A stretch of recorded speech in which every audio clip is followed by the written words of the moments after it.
Back at the garage, ready to start putting the motor together, but I gotta clean this place up because it is just an absolute dump right now. Crap everywhere. So before and after, a little bit better. But cleaned off this table over here, got all my engine parts on it, but probably gonna do the engine build right here because it's a nice space. Got access to a bunch of, places to put stuff. Put all the, stage up all the pistons here, all the rings and everything.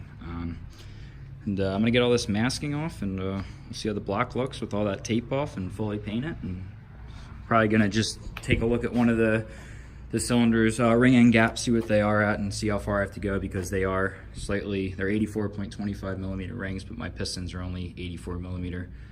So I did have to go a little bit bigger because of how much I had to hone it, but we'll see how much we have to gap them.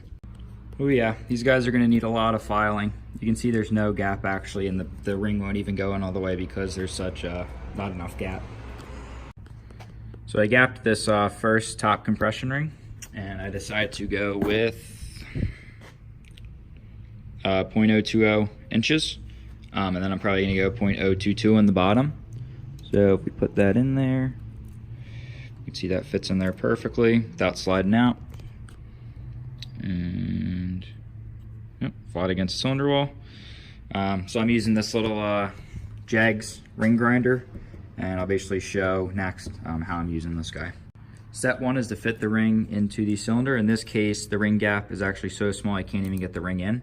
So I'm going to pull it out and I'll throw it on the grinder and I'll show you guys how that works. So basically on the ring grinder, you have these two little pegs here, and you basically put the ring you rest one side against the peg and the other side will naturally rest against the peg. And basically you just want to grind one side of the ring. So in this case I chose this side. So I basically put it on, line it up, I get it square. You don't want to grind these, not square, or else it's gonna, your ring gaps aren't gonna be perfectly square. And then what you can do is you can just start grinding this, and you can kind of hear it's taking off some material. And since these are so big, I'm doing 7-8 grinds and then I'll check it. And then what you want to do is get your file here, and usually there's a little burr on one of these sides. So I usually just go through and give it a small little file before putting it in the cylinder. So I'm gonna go ahead and do all these rings. This is just the first cylinder, so I gotta do all the other 5 cylinders. So I got this bottom, or the second compression ring pretty well ground in. So basically I put the ring in like that, and then I use the piston and I push it down, and I make sure that this whole area is all flat with the top of the cylinder. And then once that's flat, I get my feeler gauge, again 0.022 for the bottom, put it in, and just like that, fits pretty good, so I'm pretty happy with that one.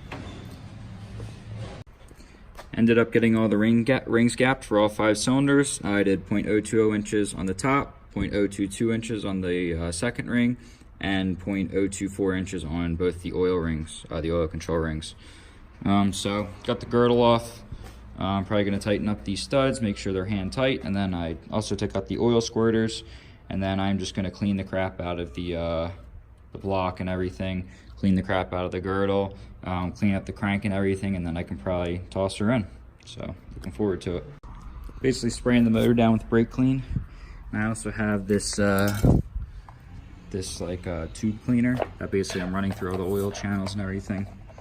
And also there's a big oil squirter channel here that I like to clean out, so I shot brake clean all the way through it, and it sprayed out all of the oil squirter holes and everything. So I'm going to continue cleaning this thing up and making sure it's spotless before I start assembling it, including the cylinders. So just got all the oil squirters out of the ultrasonic cleaner, put them in there for probably like 6 or 7 minutes.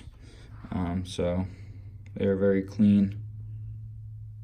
And then I also got this is the plug, basically the oil plug that transfers the oil from the main oil galley into the squirter galley. I guess it's some sort of limiter. But got that in there cleaning. Probably gonna put that on for another cycle because I put that in halfway through. So just making sure everything's very clean, spotless and whatnot.